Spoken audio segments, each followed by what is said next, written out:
Hello बच्चों, ये आपके रिलेशंस एंड फंक्शंस की पहली क्लास ले रहा हूँ मैं। ठीक है। सबसे पहले मैं 11th का जो बेसिक था रिलेशन फंक्शन का, क्योंकि 11th में भी आपने रिलेशंस एंड फंक्शन चैप्टर पढ़ा था। 11th में हमने पढ़ा था कि what is a relation, what is a function. 12th में हमें पढ़ना है type of relations and type of functions. Clear है? यहाँ तक टाइप पढ़नी है। और 11th में हमने पढ़ा था कि रिलेशन क्या होती है, उसके डोमेन रेंज, फंक्शन क्या होता है, उसके डोमेन रेंज। ठीक है। और 12th में हमें पढ़ना है टाइप्स। तो सबसे पहले मैं थोड़ा सा 11th का बेसिक समझा दूँ। 11th हमने क्या पढ़ा था कि रिलेशन जो होती है आर, जिसको हम कैपिटल आर से रिप्रेजेंट करते हैं, relation is a subset of A cross B. दो तरह की रिलेशन मैंने पढ़ी थी 11th में। और relation is a subset of A cross A. इसको हम बोलते हैं R is a relation from A to B, और इसको हम बोलते हैं R is a relations on A. On A का मतलब है ए सेट के एलिमेंट की रिलेशन ए सेट के ही एलिमेंट से होगी, मतलब कि कुछ एलिमेंट की या आपस में सारे एलिमेंट्स की, लेकिन एक ही सेट होगा ए। और ए टू बी का मतलब है ए सेट के एलिमेंट का संबंध बी सेट के कुछ या सारे एलिमेंट से होगा।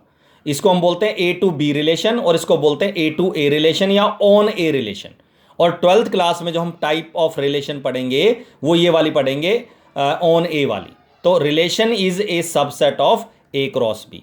तो अगर डेफिनेशन आ जाए, डिफाइन करना आ जाए, तो डिफाइन करेंगे इसको, a relation on a set A is a subset of A cross A. ठीक है, ए क्रॉस ए। अब आता है जी, किसी भी रिलेशन को अगर हम लिखेंगे, ठीक है, तो उसको एक तो होती है सेट बिल्डर फॉर्म, एक होती है roster form. Elements pairwise लिखते हैं, तो सारे जो पेयर होते हैं, रिलेटेड पेयर होते हैं, वो सारे तो रोस्टर फॉर्म है। और एक्स वाई या ए बी वाली फॉर्म लिखते हैं, रिलेशन शो करते हैं उसको सेट बिल्डर फॉर्म में, तो ये सेट बिल्डर फॉर्म होती है। ये 11th का एग्जाम्पल है, 12th में भी है। जैसे सेट दे रखा है, ए सेट दे रखा है, 1 से लेकर 14 तक एलिमेंट है, 1 2 3 4 14 तक। और एक्स वाई की रिलेशन है such that 3x minus Y is equal to 0। 3x minus Y equal to 0 का मतलब है y किसके बराबर है जी? 3x के। तो x और y की रिलेशन दे रखी है कि y जो है x का 3 टाइम्स है। तो अगर मैं x और y लूंगा, वो दोनों a से लेने, क्योंकि रिलेशन कैसी है? a टू a रिलेशन या ऑन a रिलेशन। तो x जो लेना है वो भी a से लेना है, और जो y लेना है वो भी a से लेना है। तो अगर x में a 1 लेता हूं, इसमें x 1 रखता हूं, तो y की वैल्यू आएगी 3। x की जगह 2 रखता हूं तो y की वैल्यू 6। x की जगह 3 रखता हूं तो y की वैल्यू आएगी 9। x की जगह 4 रखता हूं तो y की वैल्यू आएगी 12। क्लियर है यहां तक? तो ये जो आई है, ये रिलेशन आई है। अगर मैं x की जगह 5 रख दूं तो ये आ जाएगी 15, और 15 इस सेट में नहीं है, 15 इसके अंदर नहीं है। तो अगर हम इसकी क्रॉस प्रोडक्ट करते, ए क्रॉस ए, अगर मैं यहाँ 5 लेता हूँ, 5 लेता हूँ, तो क्या आ जाएगा? 15 इस सेट में नहीं है, तो 3 5 वाला पेयर नहीं आएगा इस रिलेशन में। केवल वही पेयर आएंगे जिसमें ए एक्स जो होगा वो भी ए में होगा, और वाई जो होगा वो भी ए में होगा। क्योंकि रिलेशन कौन सी है? रिलेशन गिवन होगी on A relation. On A मतलब uh X and Y both belongs to A, दोनों ए से बिलोंग करेंगे। ठीक है। अच्छा, दूसरा ए क्रॉस ए, अगर मैं क्रॉस प्रोडक्ट करता तो क्रॉस प्रोडक्ट का मतलब होता है, कार्टेशियन प्रोडक्ट का मतलब होता है कि ये जो एलिमेंट है 1 से लेकर 14 तक, इनकी सभी एलिमेंट की इन खुद के साथ पेयर बनाना। जैसे 1 के साथ 1 2 1 3 1 4 1 5, ऐसे 1 14 तक, सो ऑन तक। इसी तरह 2 1 2 2 एंड सो ऑन 2 14। इसी तरह 3 का पेयर बनाना सबके साथ, 3 1 3 2 3 3 3 4, ऐसे सबके। इसी तरह सारे पेयर 14 तक।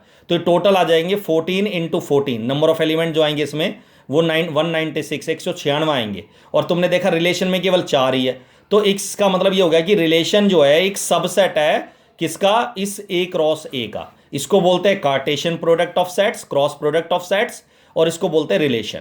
तो जो रिलेशन होती है वो क्रॉस प्रोडक्ट का क्या होती है, कार्टेशियन प्रोडक्ट का क्या होती है? एक सबसेट। क्लियर है? यहां तक आपने पढ़ा था 11th में डोमेन निकालना। जब हम डोमेन निकालते हैं तो जो पेयर होते हैं और रिलेटेड पेयर होते हैं, उनका जो फर्स्ट कंपोनेंट होता है, उनका जो सेट बनता है, उसको हम डोमेन बोलते हैं। A set of all the first component of all the ordered pairs of R. ठीक है। और सेकंड कंपोनेंट के सेट को, अगर सेकंड कंपोनेंट को अगर हम सेट में लिख दें, हर एक पेयर के सेकंड कंपोनेंट को सेट में लिख दें, तो उसको बोलते हैं रेंज। और जो कोडोमेन होता है जिसमें से हमने वाई लिया है। अब वाई किससे बिलोंग कर रहा है? ए से। तो ए पूरा का पूरा जो सेट होगा वो कोडोमेन होगा। ए लिख दो, चाहे 1 से लेकर 14 तक जो ए सेट के एलिमेंट है वो लिख दो। तो ये हमारा रिलेशन के बारे में था, 11th में हमने यही पढ़ा था। 11th में हमने ये भी पढ़ा था कि अगर हमें ये दे रखा है कि ए बी रिलेशन में है, रिलेशन से बिलोंग कर रहा है, जैसे 1 3 बिलोंग्स टू आर, तो इसका मतलब है ए इज रिलेटेड टू बी। इसको लिखने का एक तरीका ये भी होता है। इसी तरह अगर कोई रिलेशन ए बी जो पेयर है वो रिलेशन में अगर नहीं है तो हम इसको ऐसे लिख देते हैं, आर लिख के उसको क्रॉस कर देते हैं, काट देते हैं, R A is not related to B.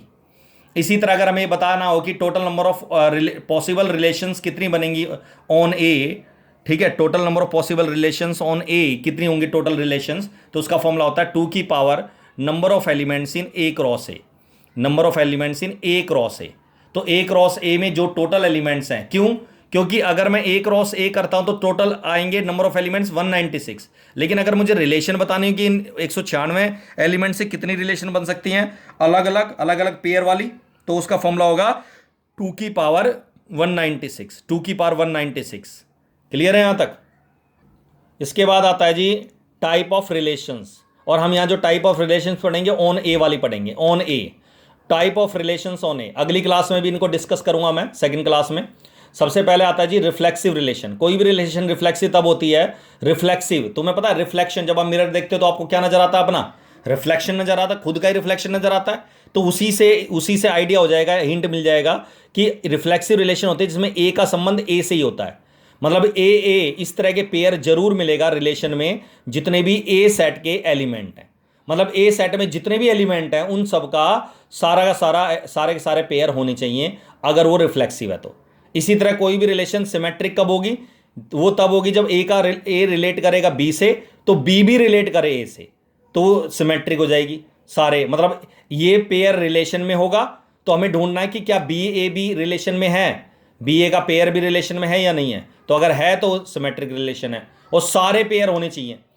Transitive, A B अगर रिलेशन में है और बी सी भी रिलेशन में है, मतलब हमें ऐसे 2 पेयर ढूंढने पड़ेंगे जिसका सेकंड कंपोनेंट फर्स्ट कंपोनेंट किसी दूसरे पेयर के फर्स्ट कंपोनेंट से मैच करे। अगर ये मैच करता है तो हमें देखना पड़ेगा क्या ए का संबंध सी से है या नहीं है, कि ए सी बिलोंग्स टू आर है या नहीं है। अगर ये है तो ट्रांजिटिव रिलेशन है, नहीं तो नहीं है। और इक्विवेलेंस रिलेशन होती है, जो रिलेशन रिफ्लेक्सिव भी हो, सिमेट्रिक भी हो, ट्रांजिटिव भी हो। क्लियर है यहां तक। तो ये जो है इसको मैं अगली क्लास में एग्जाम्पल के साथ इन रिलेशंस को वेरीफाई करवाऊंगा। फिलहाल अभी मैंने तुम्हें रिफ्लेक्सिव, अभी और भी 2 3 टाइप की रिलेशन पढ़नी है, लेकिन जो क्वेश्चंस हैं मेन वो इन 4 टाइप के ऊपर क्वेश्चंस हैं। 4 टाइप के ऊपर क्वेश्चंस पढ़ेंगे, जो रिलेशंस पढ़ेंगे, टाइप ऑफ रिलेशन बेसिकली ये 4